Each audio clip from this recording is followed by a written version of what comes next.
안녕하세요. 새벽이에요. 오늘도 들러주셔서 감사합니다. 따뜻한 옛 이야기 한 자락 들으시며 잠시 쉬어가세요. 이놈의 눈발, 이러다 얼어 죽겠네. 산짐승도 얼어 죽을 판에 사람을 눈보라 속에 몰아넣을 줄이야. 조선중엽. 소금장수 덕구는 장터에서 소금을 팔아 이고을 저고을 떠돌아다니는 사내였다. 소금값은 짭짤했지만 그만큼 발품을 팔아야 했다. 장에선 흥정을 해야 하고 들판에선 비바람을 견뎌야 하는 그야말로 떠돌이의 삶이었다.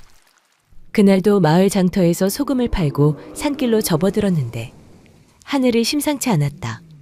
바람이 먼저 뺨을 때리더니 이내 굵은 눈송이가 사방에서 몰아쳤다. 순식간에 세상이 하얗게 변했고 발 아래 길마저 사라졌다. 대낮인데도 앞이 안 보이네. 허참, 사람 잡을 날씨구먼. 소금지게는 점점 무겁게 젖었고 눈은 발목까지 차올랐다. 앞을 가르는 눈발에 고개를 숙인 채 걸음을 옮기는데 등 뒤에서 뽀드득 뽀드득 눈이를 밟는 발자국 소리가 차가운 바람 사이로 또렷하게 파고들었다. 덕구는 고개를 돌렸다. 눈보라 사이로 젖은 치마를 붙잡은 한 여자가 서 있었다.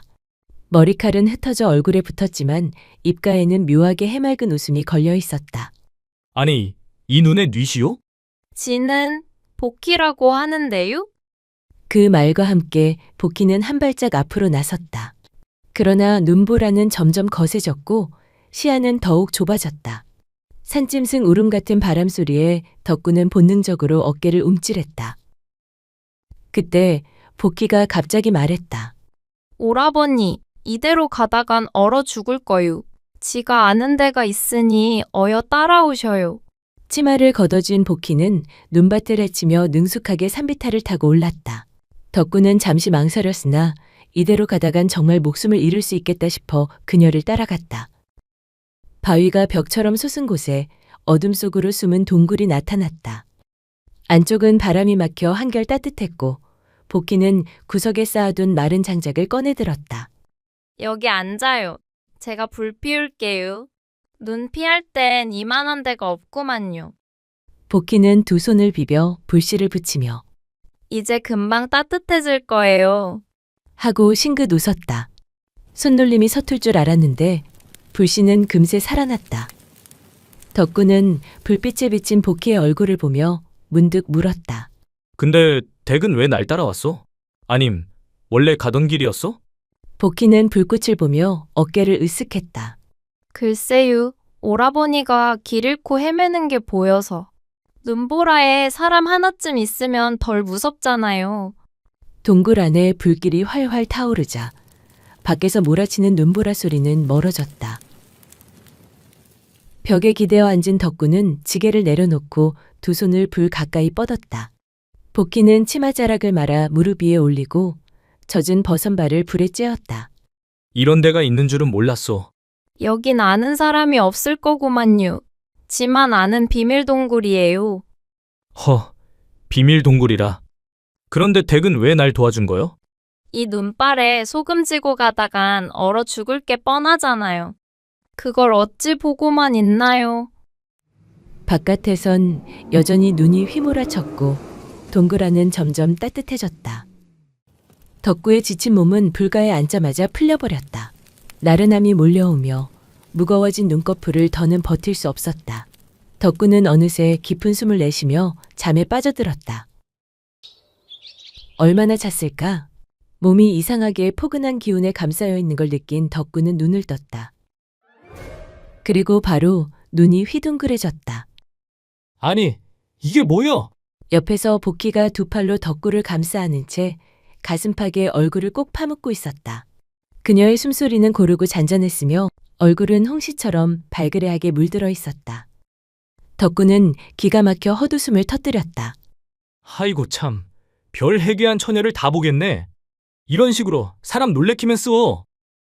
그는 황급히 옷매무새를 고쳐 입고 지게를 챙겨 동굴을 나섰다. 아침이 되자 눈발은 잦아들고 파란 하늘이 서서히 드러났다. 덕구가 눈길을 헤치며 길을 나섰는데 뒤에서 발자국 소리가 또 따라붙었다. 고개를 돌리니 복희가 환하게 웃으며 그의 뒤를 졸졸 따라오고 있었다. 그래서 지금 나를 따라오는 겁니까? 아님 댁으로 가는 길입니까? 오라버니 따라가는 길이죠. 하룻밤을 같이 보냈는데 그냥 헤어지는 건 도리가 아니잖아요. 아니, 큰일 날 소리.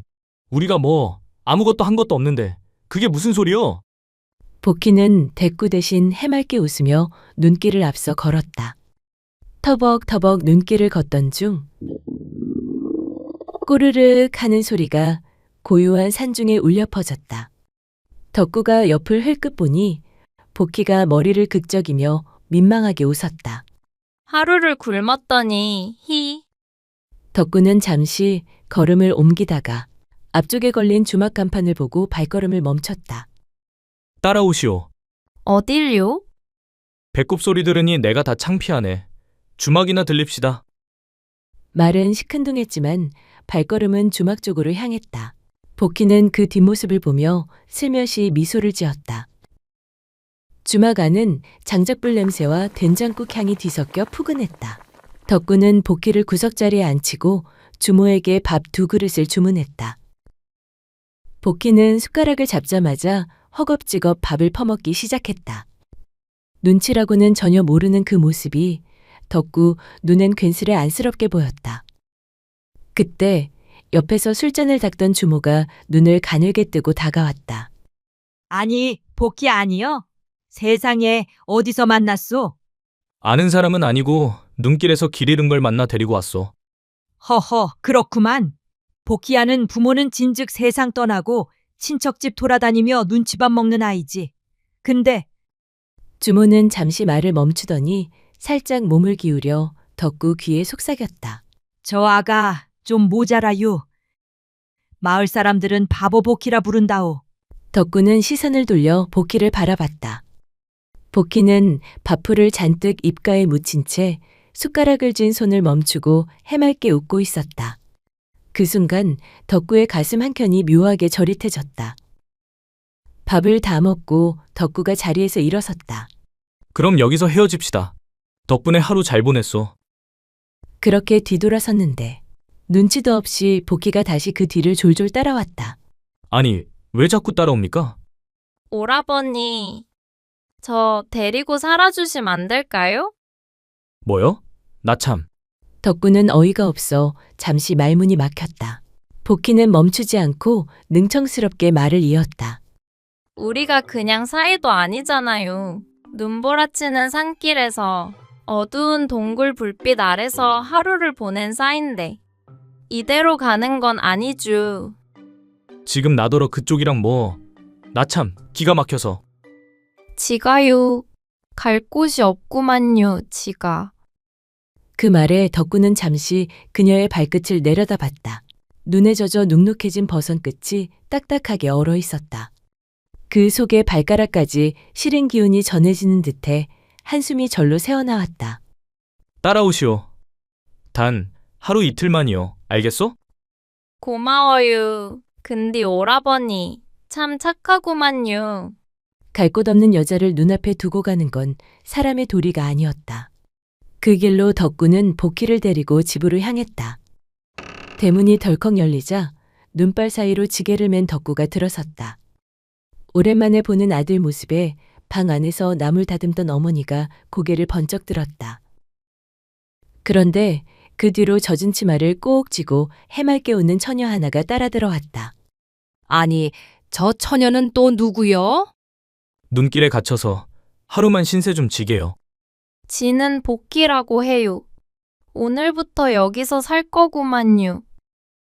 복희의 말에 어머니는 손에 쥔 부추를 떨어뜨릴 뻔하며 눈이 동그래졌다. 아니, 이게 무슨 말이냐? 여길 주막으로 착각한 거요? 덕구도 놀라 두 눈이 휘둥그레졌다. 아니, 하루 이틀만 묵게 해준다고 했지. 여기서 산다니 무슨 말이오? 그러자 복희가 입가에 장난기 가득한 미소를 띠고 어머니를 똑바로 바라보며 말했다. 어머님, 저랑 덕구 오라버니 어제 하룻밤 같이 보냈거든요. 순간 덕구와 어머니의 눈이 번쩍 마주쳤다. 아니, 뭔 소리를 하는 거요? 어머님 오해하시잖소. 에이, 오라버니, 사실이잖아요. 오늘 아침에 눈 뜨실 때 분명 저를 안고 계셨구만요. 그게 동굴에서 남녀가 부둥켜 안고 잤으면 뭐 말 다 했죠. 안 그래요, 어머님? 덕구는 말문이 막혀 손사래를 쳤고 어머니는 입술을 꾹 깨물며 두 사람을 번갈아 바라봤다. 복희는 그저 희죽 웃으며 구들에 슬쩍 자리를 펴기 시작했다. 어머니는 복희를 방에 남겨둔 채 덕구의 팔을 잡아 부엌으로 끌고 갔다. 그러더니 손바닥으로 등을 탁 하고 내리쳤다. 너 정말이냐? 저 계집이랑 같이 하룻밤을 보낸 게 사실이요? 아니에요. 그게 눈보라 피하려고 동굴에서 불 쬐다가 그만 잠이 들었는데 그래서? 눈 뜨니까 안고 있더라고요. 아이고야. 어머니는 눈을 크게 뜨고는 한숨을 내쉬었다. 아이고 이놈아. 저 계집 보니까 아무 연고도 없는 처자인디. 어쩌려고 여길 데려온겨. 오자마자 구들에 몸지지는 꼴을 보니 딱 봐도 눌러앉을 작정 같구만. 덕구는 손사래를 치며 변명했다. 아니, 하루 이틀만 묵게 하려는 거라니까요? 하루 이틀은 개뿔. 저것 좀 봐라. 벌써 창독대 기웃거리고 있구만. 어머니는 부엌 문틈으로 힐끔 밖을 내다보았다. 복희는 장독대 옆에서 김치독 뚜껑을 척 열고 고개를 쏙 들이밀어 냄새를 킁킁 맡고 있었다. 어머, 이 김치 맛있게 익었겠네요. 이거 제가 썰까요? 아니, 누가 너더러 썰어달래? 그럼 그냥 먹어도 되죠? 어머니는 눈을 가늘게 뜨며 이 처녀가 천진한 건지 뻔뻔한 건지 분간이 안 됐다. 그러나 복희는 아랑곳 없이 장독대 앞에 쪼그려 앉아 김치를 쭉 찢어 입에 넣었다. 아삭 소리가 나자마자 두 눈이 휘둥그레지더니 손을 털며 감탄했다. 어찌 이리 맛깔나요? 이 집 김치 맛보니까 내가 참말로 잘 왔구나 싶어요. 덕구는 입술을 꾹 다물었지만 입가가 실룩였다. 어머니는 팔짱을 낀 채 복희를 내려다보다가 결국 한숨과 함께 말했다. 에휴, 밥이나 먹고 생각하자. 며칠 뒤 장날 아침, 덕구 어머니는 복희를 데리고 장에 나왔다. 복희는 장터 이곳저곳을 기웃거리며 와, 여긴 먹을 것도 많고 사람도 많네요. 하며 연신 감탄을 쏟아냈다. 그 사이 장꾼 안악내 셋이 고개를 맞대고 수군거렸다. 아이고, 저기 덕구 어멈 아니여? 맞네, 맞아. 근데 옆에 있는 처자는 누구래? 모른 척해. 그게 덕구가 눈보라 속에서 주워온 여자라던데?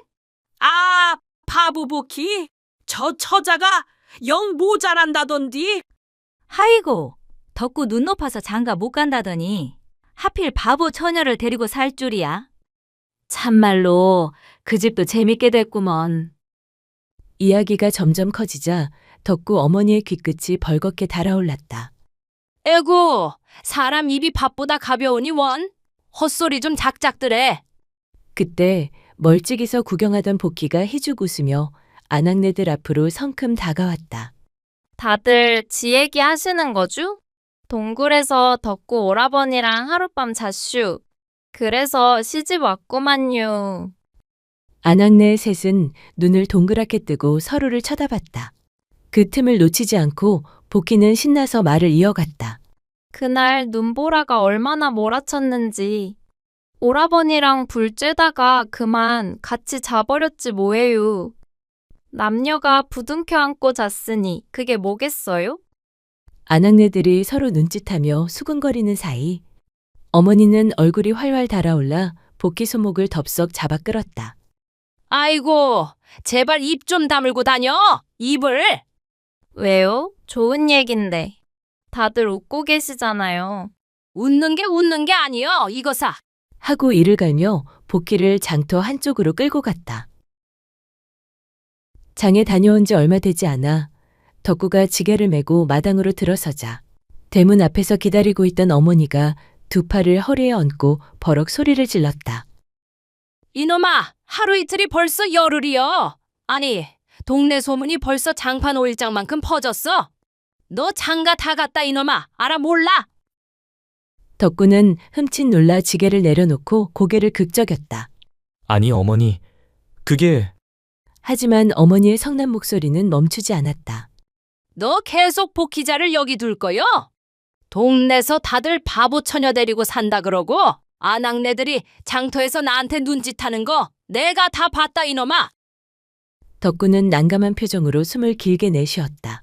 어머니, 복희가 갈 데가 없잖아요. 일단 우리 집에 조금 같이 있지요. 어머니는 두 손을 번쩍 들며 한숨을 쉬었다. 아이고, 내가 전생에 무슨 죄를 지었길래 눈보라 속에서 바보 처녀를 주워와서 식구를 만드냐? 그때 부엌에서 복희가 얼굴을 내미며 해맑게 외쳤다. 어머님, 저 김치 좀 더 먹어도 돼요? 어머니는 대답 대신 이마를 짚었다. 그렇게 하루 이틀이 어느덧 달포를 훌쩍 넘기자 마을에선 덕군의 집에 바보 처녀가 들어와 산다는 소문이 골목마다 퍼졌다. 그러던 어느 날 빨래터에 모인 마을 처녀들이 복희를 발견하곤 서로 눈짓을 주고받았다.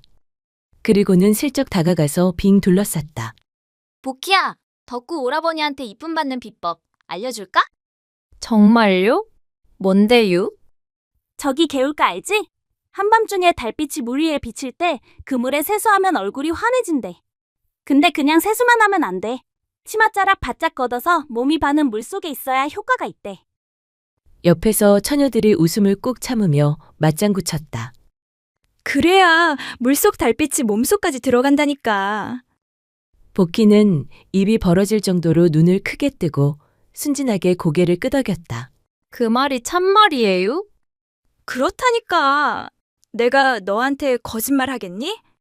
처녀들은 돌아서자마자 손으로 입을 틀어막고 키득거렸다.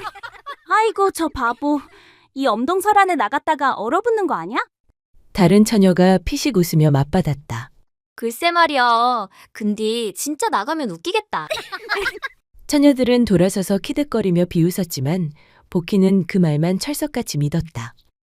이뻐지면 오라버니가 더 좋아하겠지 하는 생각에 신이 난 복희는 그날 밤 달빛이 은빛으로 번지자 살그머니 대문을 열었다.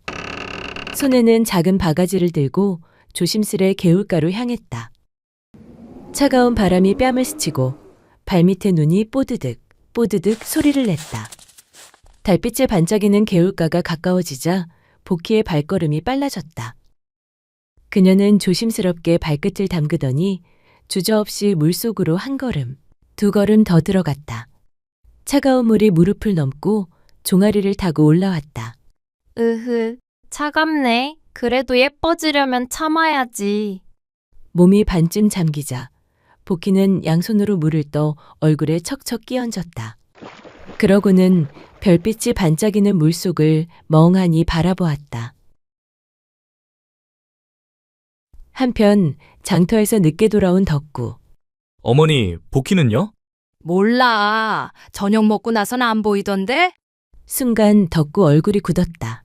설마 말도 없이 나간 건 아니겠죠? 아이고, 내가 그 계집애 때문에 속 썩은 게 얼만디.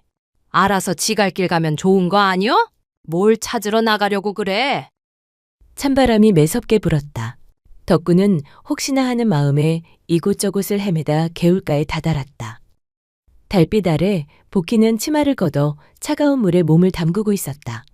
양손으로 물을 떠 얼굴에 척척 끼얹으며 눈을 가늘게 감았다. 아니, 이 한밤중에 얼음물에 뭐 하는 거요? 달빛을 씻으면 예뻐진다잖아요. 별빛이 물에 반짝이는 것 좀 보셔요.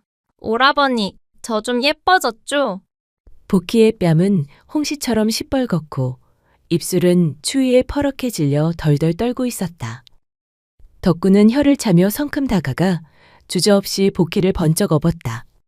이러다 동상 걸리겠어. 얼른 집으로 가요. 복희는 덕구 등에 얼굴을 파묻으며 말했다. 오라버니 등은 아궁이보다 따뜻하네요.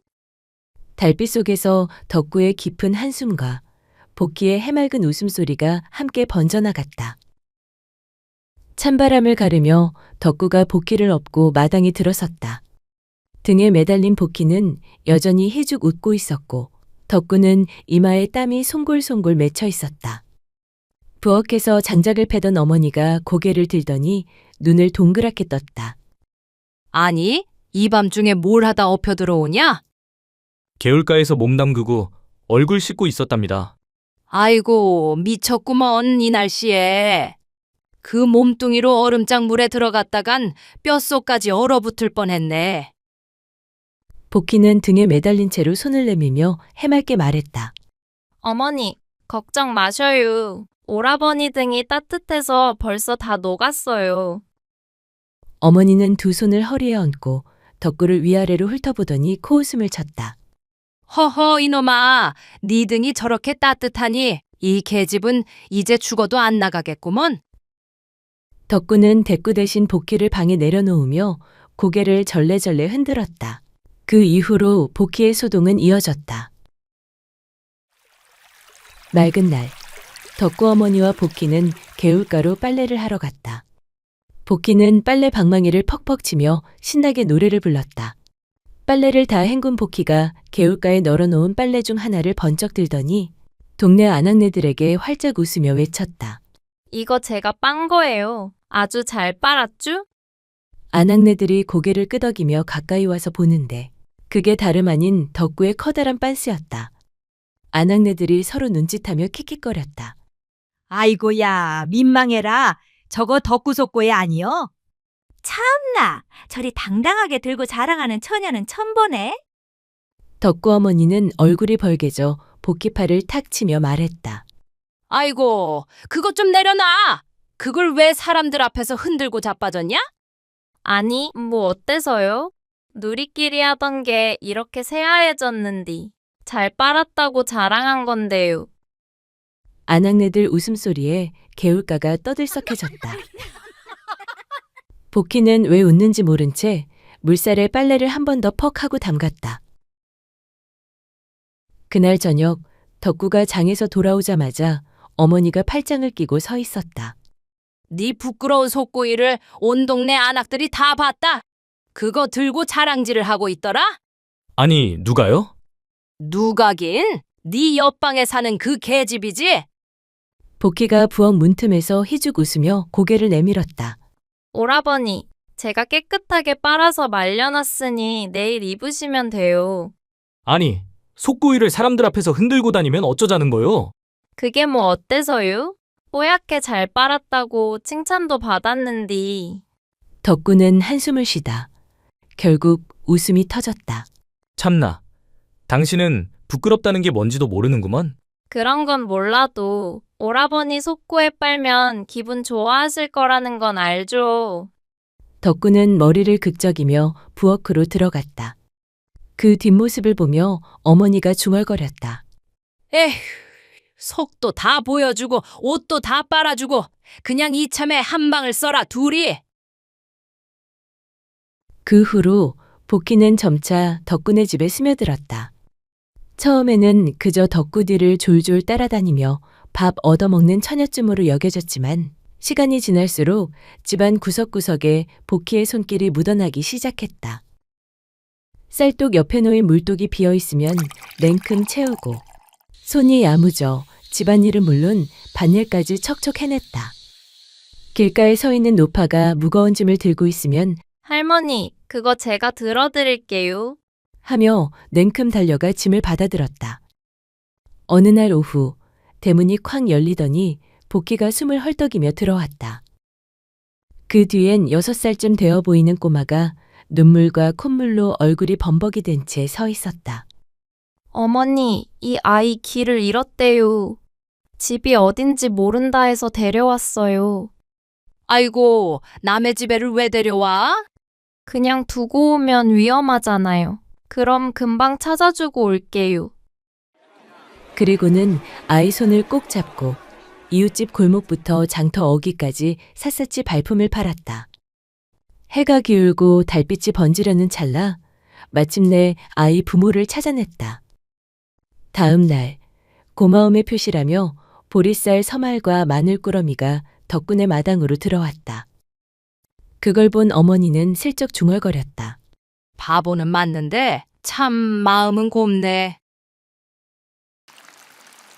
며칠 뒤 또 다른 소동이 벌어졌다. 복희가 장터에서 돌아오는 길, 길모퉁이에서 비에 흠뻑 젖은 강아지 한 마리가 떨고 있었다. 한쪽 다리를 절뚝이며 힘없이 숨을 몰아쉬는 모습이 안쓰러웠다. 복희는 주저하지 않고 치맛자락 끝을 찢어 강아지의 다리에 감아주고 품에 꼭 안았다. 아니, 이걸 왜 데려왔어? 다리가 아파서 혼자 못 걷잖아요. 좀 나으면 보내줄게요. 며칠 뒤 강아지는 마당을 싱싱 뛰어다니며 꼬리를 살랑거렸다. 어머니는 그 모습을 보며 또 모르게 미소를 지었다. 시간이 흘러 덕분에 마당에도 따스한 봄 햇살이 내려앉았다. 허나 그 평화로움 속에 묘하게 불안한 기운이 감돌았다.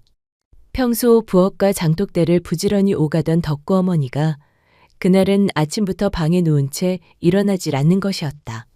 에휴, 몸이 영 무겁구나. 덕구는 서둘러 어머니 곁에 다가가 이마에 손을 얹었다. 미열이 이틀째 이어지고 기침 소리도 잦아들 기미가 없었다. 그의 이마에 주름이 깊게 패였다. 하지만 소금 장수인 덕구는 장터로 나가야 했다. 어쩔 수 없이 지게를 꾸리면서도 눈길은 자꾸만 방 안을 향했다. 짐을 꾸리며 덕구가 어머니 쪽을 자꾸 돌아보자. 그때 부엌 문가에 서 있던 복희가 조심스레 다가왔다. 오라버니, 어머니 걱정 말고 장에 댕겨 오셔요. 지가 무슨 일이 있어도 어머님 꼭 낫게 해드릴게요. 덕구는 짧게 숨을 고르더니 고개를 천천히 끄덕였다. 어머니, 잘 부탁하오. 복희는 씩 웃으며 장독대 옆에 놓인 약초 꾸러미를 들고 부엌으로 들어갔다. 그날부터 복희의 하루는 온전히 어머니를 위한 시간으로 채워졌다. 아침이면 부엌에서 쌀죽을 고소하게 끓여 그릇에 담아 방으로 들였다. 뜨거우니 천천히 드셔요. 그는 어머니를 부축해 마당에 나와 햇볕을 쐬게 하고 발을 따뜻한 물에 담가주며 저녁이면 손수건으로 이마의 땀을 살살 닦아주었다. 밤에는 방 한구석에 자리를 펴고 누웠지만 어머니가 기침을 할 때마다 번개처럼 일어나 물을 건네고 등을 쓸어주었다. 눈이 반쯤 감긴 상태에서도 복희의 손길은 한 번도 거칠어진 적이 없었다. 며칠 뒤 어머니의 기침은 잦아들고 얼굴빛도 한결 환해졌다.